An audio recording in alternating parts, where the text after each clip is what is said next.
I have the most phenomenal rehearsal space. At last, it works. It's sprung so we can dance. We have a lighting rig that comes all the way down. So if you're a wheelchair user, you can focus lights, or you have limited mobility in your hands. We have remote control so the lights can change. It costs the earth, but God, it was worth it.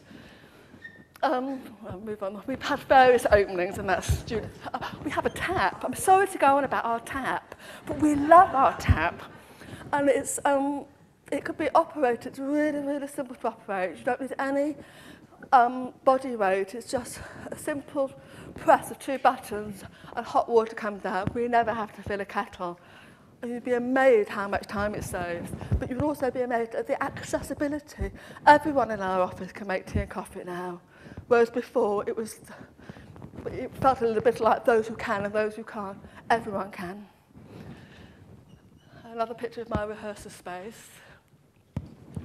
Right, I have been at Graeae. I'm sorry. I've been at Graeae for 12 years. Judith's been with us for 7 years. Every production has informed an artistic process and a consciousness about how can we use access. What's the first play? Oh, fine, it's okay, Judith. No, it's fair. Is that the first? She's bent to her then. But over the years, people say, Jenny, how do you cast? Well, let me tell you, casting is very specialised. You advertise, email, text, newspaper, whatever. People apply. I never ever ask for photographs. People send a letter or email me or send a DVD signing why they want to apply for the job. I have a workshop, and if they're good, they get the job. If they're crap, they don't. You know, that's how you cast a play. But over the years, casting deaf disabled actors, that's what you do. But we started to think much more carefully about we create access on stage. And I was just thinking about our lovely opera singer yesterday, talking about falling off the stage.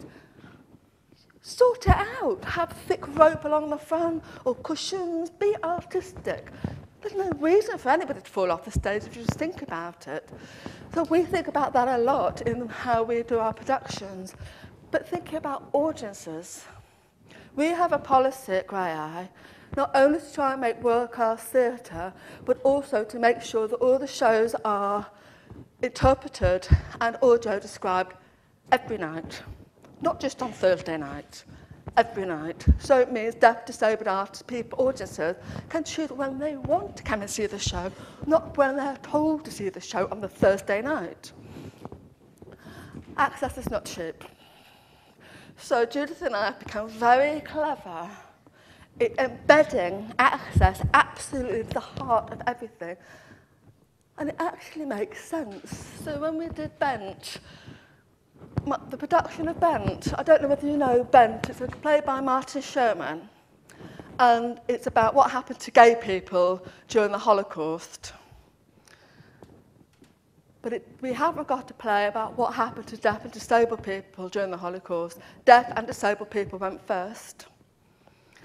But we could write a play about that, and we did Whiter Than Snow, the play that Gail very, very kindly read for yesterday. But in this one, we put deaf and disabled actors into the Bent narrative. Every character had 2 actors. One actor would be deaf, sign language user, the other actor would be voice. So they were mirrored. So there were always 4 characters on stage, always signing, always voice.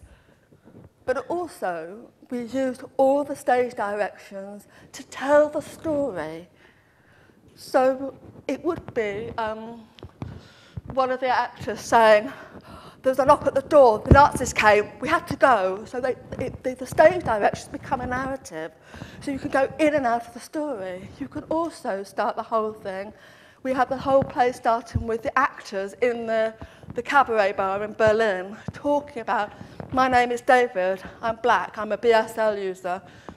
He's a signer, so Milton, who uses voice, would voice over for David's signing, when Milton was describing him and his physicality, David would sign it, and Milton would use his own voice. So again, it's trying to say to our blind audiences who's who, what all the different theatrical conventions were on stage. It was extremely, extremely moving and powerful piece of work, wasn't it, Judith? And it really did raise the consciousness, because not only did we have physical and sensory impairments on stage, we had ethnic diversity. Because again, black people woof during the Holocaust. So it made a massive statement. Right, Gail, do you mind just get on stage? Just going to read you something. Oh, actually, while Gail's coming up, can you just turn to the person next to you and just give a very mini description of your bedroom? Your description of your bedroom could be in a play. Why not? So this is a play, Diary of an Action Man, by Mike Kenny. And if ever you get a chance to bring Mike Kenny over to Australia to write for you, please do. He's a gem. He's phenomenal. His brief as a writer was to think about young blind children and young deaf children in the audience at the same time, and young blind children not wanting to have audio description in the ear. We wanted them to have the same experience as sighted children. So again, it was a combination of using sign language and description. So all the way through, it's just the simplest storytelling device. Ezra and his sister Louise, who's a wheelchair user, they use storytelling to describe the environment they're in and to make comments about each other. And then we've got an invisible dad who signs, and Ezra signs with his dad. If the thought around my actor's access needs for the show matched that with the audience's access needs, you put them together, you sprinkle it with a bit of artistic, stir it, poof. It's so beautifully simple because it's rooted absolutely in the art. And our job as artists is to tell a story, pretty much, isn't it? But it's so exciting finding these different ways of telling stories. Have you swapped over yet, Terps? No. Have you? You have swapped? Oh my God, right, sorry. Right, what's next? Oh, right, Blasted. Sorry, I'll very quickly talk about Blasted. Sarah Kane, another gift. Sarah Kane wrote lots of stage directions. He gulps down the gin. He looks around the room. He takes a gun. They're stage directions. But I had my actor, who's a blind actor himself, saying, dialogue, Ian gulps down the gin. Suddenly he was having to comment on the action that he was doing. And all three characters did. And because, again, access is not cheap, we have to have it interpreted every night, we pre-recorded all the signing. It's bloody hard work, that. I mean, the actors on stage had to be so tight with their timing. But theatre is like choreography. You know, actors tend to go, oh, I want to be in the moment. No, a dancer would never say, oh, I want to do another pirouette, you know, just for the sake of it. So I'm really, really strict with my actors.